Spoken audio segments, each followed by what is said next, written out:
यूनिस खां। अन्य अध्यक्ष जी, प्रश्न संख्या 1553। माननीय मंत्री जी। 1553 261 की जगह प्रश्न संख्या का खंड 1। जी हाँ, नवगठित जिलों के संबंध में अंतिम निर्णय हो जाने के फलस्वरूप सरकार डीडवाना कुचामन जिले की आम जनता को राहत देने के लिए जिला मुख्यालय डीडवाना में मिनी सचिवालय एवं कलेक्ट्रेट भवन का निर्माण करवाए जाने का विचार रखती है। इसके लिए जिला कलेक्टर डीडवाना कुचामन द्वारा उपयुक्त भूमि के प्रस्ताव राजस्व विभाग को भिजवाए गए हैं।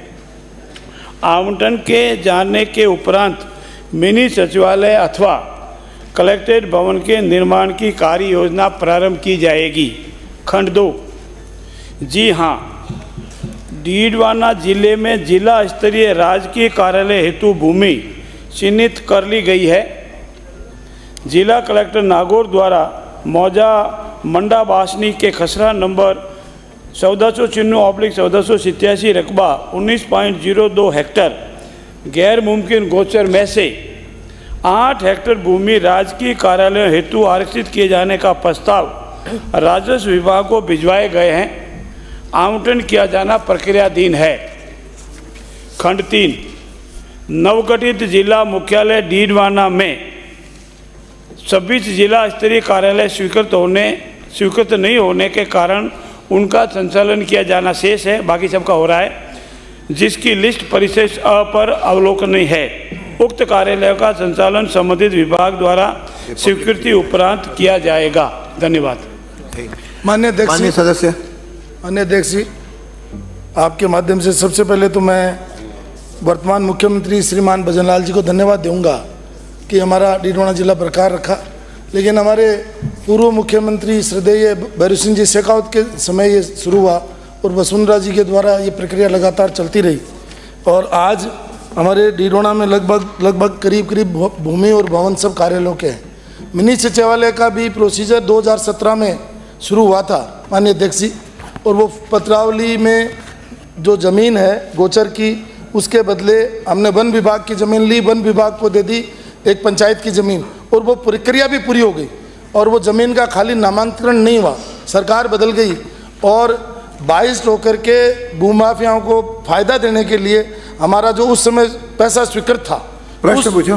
प्रश्न, क्या सरकार जो पूर्ववर्ती वसुंधरा राजे जी की सरकार में मिनी सचिवालय की बाकायदा फाइल चली थी, जिसकी प्रतिलिपि मैं माननीय मंत्री जी को बाद में मुहैया करवा दूंगा, क्या सरकार उस भूमि पर मिनी सचिवालय बनाने का विचार रखती है? एक। दूसरा, चूँकि ये जिला बनने से पहले जिला कलेक्टर नागौर ने चिट्ठी भेजी है और उसने ये ज़मीन भेजी है और उसकी जांच करवाएंगे क्या? क्योंकि वो पैसा एक तरीके से फिजूल में ऐसी जगह खर्च कर दिया गया जहाँ शराब की दुकानें खुली हुई हैं, शहर से 7 किलोमीटर दूर है। और तो क्या सरकार उसकी जांच करवाएगी? और क्या जो पहले माननीय वसुंधरा जी के शासन में मिनी सचिवालय की पत्रावली लगभग फाइनल स्टेज पे आ गई थी और 28 करोड़ रुपये सैंक्शन भी हो गए, उसकी प्रथम किस्त 6 करोड़ 51 लाख रुपए आ भी गई, क्या उस की जांच करवा करके उस जमीन पर मिनी सचिवालय बनाने का विचार रखती है? माननीय मंत्री जी। माननीय अध्यक्ष महोदय, माननीय सदस्य ने एक विषय रखा है कि पूर्ववर्ती सरकार ने एक ज़मीन का आइडेंटिफिकेशन किया था और पूर्ववर्ती सरकार ने उसके लिए फंड भी स्वीकृत किया था और काफ़ी स्टेज तक आगे पहुंच गया था। मैं आपसे पूरे कागज़ लेकर इसका परीक्षण कराएंगे, क्योंकि वर्तमान सरकार ने भूमि आवंटित करने की प्रक्रिया प्रारंभ कर दी है। यदि ये सूटेबल नहीं है और आपको लगता है कि जो पहले ज़मीन आइडेंटिफाई की थी वो ज़्यादा सूटेबल है, तो उनमें से जो भी जनहित में होगा वो निर्णय लेंगे और जनहित में आपसे सलाह लेकर के जो जनता के हित में होगा वो ज़मीन आइडेंटिफाई करके कलेक्ट्रेट भी स्थापित करेंगे और मिनी सचिवालय भी स्थापित करेंगे। और तब तक नोटिफिकेशन जो हुआ 2023 में, उसका अस्थायी रूप से कार्य डीडवाना में चल रहा है। धन्यवाद। अगला प्रश्न। बस सप्लीमेंट्री एक और। माननीय अध्यक्ष, मैं मंत्री जी को धन्यवाद दूंगा और आपके माध्यम से आग्रह करूंगा कि हमारे पास 580 बीघा ज़मीन और है, इसके अलावा भी राज्य सरकार की पड़ी है, 3 जगह ज़मीन पड़ी है, जनहित में जो हो उसमें कोई, बस मैं ये एक निवेदन कर दूं, क्या सरकार कमेटी बना करके उनका परीक्षण करवाना चाहेगी? बस इतना सही से। माननीय मंत्री जी।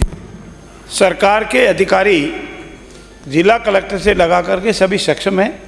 हम जनहित में जो भी होगा और जिन जनप्रतिनिधियों की सलाह लेनी आवश्यक होगी उन जनप्रतिनिधियों की सलाह जरूर लेंगे, लेकिन सरकार के अधिकारी, वरिष्ठ अधिकारी इसमें परीक्षण करके जनहित में जो भी निर्णय होगा वो जरूर करेंगे। धन्यवाद।